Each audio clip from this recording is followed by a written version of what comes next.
Greetings and welcome to another episode of Q Points Podcast. I am DJ Sir Daniel. And my name is Jay Ray, sometimes known by my government as Johnny Ray Cornegay III, and we about to talk about a movie songs. Absolutely. J Ray, soundtracks are super important, and let's just break it down real quick as to why. For one, soundtracks give an emotional enhancement to a movie. Like, depending on the genre of the movie, the songs associated with it will heighten that. Yep. The thing about soundtracks as well too is it also expands on the themes in the film. I think it's interesting because the songs we'll talk about today have this very kind of literal tie to the movie. But oftentimes with soundtrack songs, it's just like a beautiful song that describes a scene or describes a moment in the film that really brings us more into it and sometimes even surpasses the film itself. Absolutely. And I think what you're referring to is a cultural resonance that songs from soundtracks have, and they can take on the life of their own, and they can speak to a time period, a specific time period. And it also just gives such a cultural, just makes a cultural stamp on Yeah. the movie itself, as well as to the listeners that are listening. And of course, where this is a capitalist society, soundtracks are branding opportunities. Come on now. Absolutely. Listen, Hollywood is amazing at selling things in multiple ways. You are going to get a film, you are going to get action figures, and Yes, you yes. are going to get a hit song sung by Celine Dion that you cannot forget. And if you're lucky, there'll be comic books, there'll be a cartoon based on the movie, there'll be spin-offs. So Yes. yes, you're absolutely right. It's just really, it's a very smart way to make some more money and to capitalize off the success of an already successful movie. And sometimes, like we said before, the soundtrack can be more successful than the actual movie itself. So let's just break it down for the people. We are talking about none other than the Ghostbusters franchise. On this episode, we're going to discuss how 3 Black performers actually enhanced the movie franchise with their 3 different versions of the soundtrack for Ghostbusters. Absolutely. And what's interesting about this particular conversation, too, is if you go back and you look at the cast of Ghostbusters, there are very few Black folks in the first 2 films. And we're specifically focusing on Ghostbusters 1 and 2. And of course, you get Ernie Hudson, who is Yes. a main character in the group of 4, but there's very few Black characters in either of those films. So it is particularly interesting that the 3 main soundtrack songs, and we did say 3 because I know y'all are like, there's only 2 main soundtrack songs to Ghostbusters. Nope. Not true. There are 3.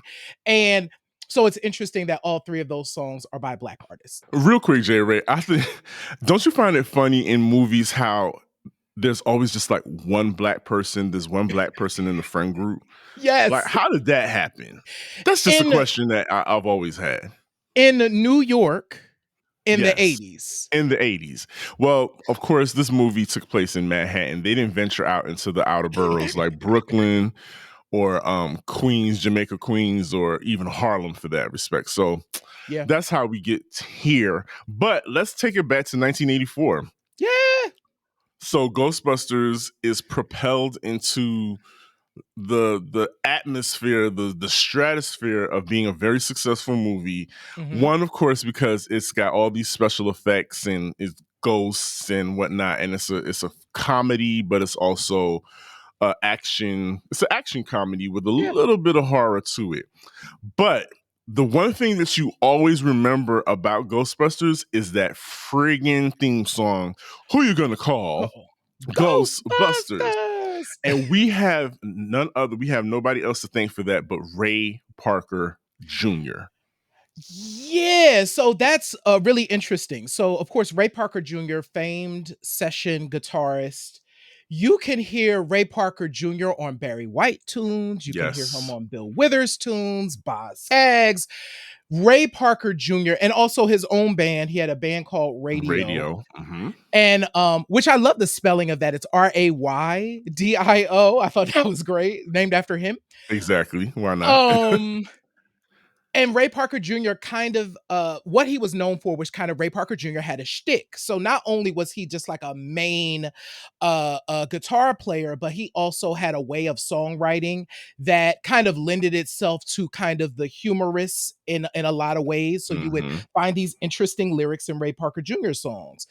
And by the time Ray came on board for Ghostbusters, Sir Daniel, they were already into the mixing process for like the film. Hmm. So he kind of came later, and he has been on the record as saying he struggled a bit with like the song's lyrics, like coming up with the song's lyrics.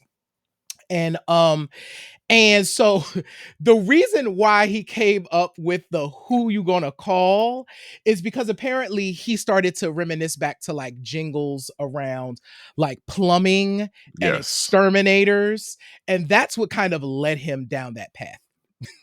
Absolutely. So, of course, the song became a massive hit. It reached number one, of course, on the Billboard Hot 100, and just catapulted him into the spotlight because at this point, a lot of people didn't know Ray Parker Jr. Well, didn't remember him as a part of a group or a Mhm. session writer, things of that nature. So he just became a cultural figure at that point. Yeah. J. Ray, I remember he showed up on "Give Me a Break" Yes. acting. Oh. It was really quite hilarious because Nell Carter's character had the hots for Ray Parker Jr. But anyway, so what was I about to say? Oh yes, songwriting. J. Yes. Ray Parker Jr. has written my favorite Cheryl Lynn song, Yeah. "Shake It Up Tonight." Yeah. I love that song, especially when she did, "I'm going out tonight." Like you said, he had a very specific way of writing, and Yes. so that allowed the vocalists to do some very particular things with their phrasing and the way that they would shape their mouths while they were singing. So I just thought that was so interesting that he wrote one of my favorite Cheryl Lynn songs. He wrote a song on your favorite Diana Ross album. Yes, he did. That Ray was everywhere. Oh my god. Everywhere. But you know my favorite actually Ray Parker Jr. written song. So then you might know, you might could guess this. But a lot of people do not know that this is a great connection actually. A lot of I know where you're you know where we're going. going. A lot of people do not know that New Edition's Mr. Yep. Telephone Man is actually a cover. Yep. It was written by Ray Parker Jr. and originally performed by Ray Parker Jr. And I love that song because none other than Bobby Brown wears out that whole hook. Yes. Mr. Telephone. He is singing his little heart out on For that his song. breakfast, lunch, and dinner. And of course, that Bobby Brown is connected to the second main Ghostbusters theme. That's right. So, in 1989, Bobby Brown is hot as fish grease. Baby. Listen, Don't Be Cruel have been released. We actually have an entire live show that we did on Bobby Brown and on our own. So you should definitely go and check that out in addition to this. But the Cliff's Notes is Bobby Brown was super hot. Don't Be Cruel had spawned like 4 top 10 hits by the time On Our Own was recorded. So Bobby Brown, the producer, one of the producers of the film was like, listen, I want this guy, Bobby Brown, who's really hot right now, to Yes. do a song for Ghostbusters. Bobby was like, sure, if I could get a part in the film. And they were like, Exactly. say less, Bobby. So, so remember when we talked about few black characters in Ghostbusters 2, there are two. There's Ernie Hudson and Bobby Brown, who is the doorman, right? Right. So They record on our own, but it is written and produced by LA and Babyface, of course. So it is in the same line of all of the other songs that were released from the Don't Be Cruel project. And what I love about this particular song is it's still hot. Like, even though it's very literal to it's very much incorporates the film into the song still sits on its own. That's funny. The song still sits on its own, Sir Daniel. Absolutely, because of the infusion of New Jack Swing. Mhm. The Bobby Brown literally is part of the freshman class that introduced the R&B pop sensation that Mm. we know as New Jack Swing. Like you said, Bobby Brown was approached because of his crossover appeal. Mhm. He again is one of the few artists that was able to successfully blend R&B and hip hop because Bobby is spitting his own verse at the beginning because at Too this hot to time handle, too too cold to cold to hold. hold. But Bobby has always been a hip hop head and Mhm. has always infused hip hop in a lot of his music. And I think that because he's a pioneer of that, he was able to just deftly do that on our own. And it just sounds so dope, so fun to see him doing the Running Man. J Ray, I had a Gumby. I went to merry-go-round to purchase my very first pair of patent leather shoes with the smooth bottom, strictly so that I could be in step with Bobby Brown, Mr. Dance. Yeah, you know it, because this song is not featured on his "Don't Be Cruel" album. Mhm. This song is actually a remix is featured on the "Dance You Know It" remix album. So Yeah. this song. His career had such a major life, and like we said, it brought much life to the Ghostbusters soundtrack. Yeah. Ghostbusters 2, I might add to that. And then J Ray, there's another groundbreaking group that put their stamp on this Ghostbusters franchise, hailing from Hollis, Queens. Yeah, so in all fairness, I had forgotten this existed until Same. we were getting ready. And I do think that's kind of unfair, but it's an interesting time. So Run DMC did a song called Ghostbusters as well. So here's what's interesting about this song. Ghostbusters, this particular song as well was written by Ray Parker Jr., which is really Yes. interesting. Um, but it doesn't feature Ray Parker Jr. It is similar to the first song, but different than the first song. Like, some of the lyrics are kind of switched up, and it's done in kind of this rap format, not unlike Run DMC had already done. So if you hear this song, it does remind you of like Run DMC songs from the mid 80s. I do think what's really interesting about Run DMC's version of Ghostbusters is it was 1989. Uh-huh. It did feel like this song was almost like a couple of years older in a lot of ways, in terms of style, in terms of their flow specifically, not the production, because we have some interesting notes about that production. But Run DMC did a version of Ghostbusters that was the second single for the film. It didn't do as well as Bobby Brown's On Our Own, which became, of course, the main song. But they did do a song, they did a music video, and it is out there. So you can go and check out Run DMC's version of Ghostbusters, which was, of course, produced by Jam Master Jay and the whole Run DMC team. But yeah, written by Ray Parker Jr. and performed by Run and DMC.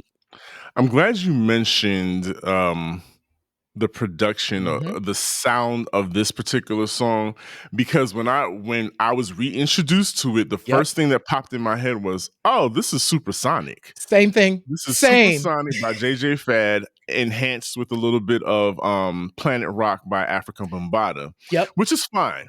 Which is fine. It's easy on the ears. And harkening back to another point you made about the scarcity of black performers in this movie and in this franchise, it is so significant when you watch the music video. Run DMC's video for Ghostbusters all the stars, particularly the female stars of the movie, come out of a limousine and are escorted by one of the members of Run-D.M.C. But what do each of these female performers have on? These white women? Sigourney Weaver has on a fedora and a gold chain. Annie Potts has on a fedora and a gold chain, and I think maybe a pair of gazelles. And there's another performer, actress that comes out, another white woman, wearing the same thing. So it's like Run DMC's cultural impact Mhm. lent itself to this movie and to these actors because they're trying to appeal to the widest audience that they can. So I just wanted people to realize that when you go and look back, you can see that Run DMC stamped that movie with their appearance and their feature on the soundtrack. But you know, J Ray, before we get up out of here, I want to mention that Run DMC has killed several other soundtracks. Mhm. In 1985, they were featured on the Crush Groove soundtrack, which literally was a movie about them and their journey to superstardom. And of course, the Christmas in Hollis was the Mhm. big hit off of that, and Can You Rock It Like This? Several other songs became hits off of that soundtrack. Of course, they're featured on the Ghostbusters 2 soundtrack, which we just discussed. And then fast forward to 2006, one of their old hits gets revamped and gets some new life in the Fast and Furious Tokyo Drift soundtrack. And we all know the Fast and Furious franchise has like what, 50 movies? Oh my god. Yeah, they're on movie, 51 is probably coming soon. Yes, at this point. So Run DMC not only puts their stamp with their music on movies, but they also represent for hip hop, and they also bring a style and a fashion to wherever they go, including the music videos that are enhanced by Yes. these sounds from the soundtrack. Um, Looking at artists like Run DMC, looking at their contributions, we also recognize the importance of soundtracks in the careers of Black artists. I think that when we take a look at certain folks' careers, like we can pinpoint soundtrack songs as like some of their best songs. Mhm. So, Sir Daniel, that is kind of the kind of our final question of the day. For you, what's one of your favorite songs from a soundtrack that's not Ghostbusters? Okay, this is really easy because I was blasting it on the way home last night. I love Tevin Campbell's Just Ask Me To from the Boys in the Hood soundtrack. Great That tune. is quintessential 90s R&B pop, New Jack Swing flavor.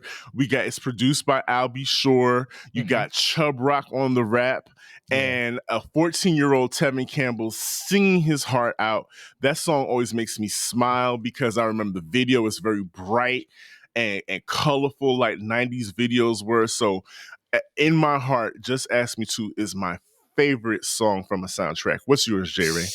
Oh my goodness, the one today. Because it changes. It changes. I have a lot of them. But the one today, uh, Hopeless by Dion Ferris. Ooh, solid, solid pick. It Hello morning.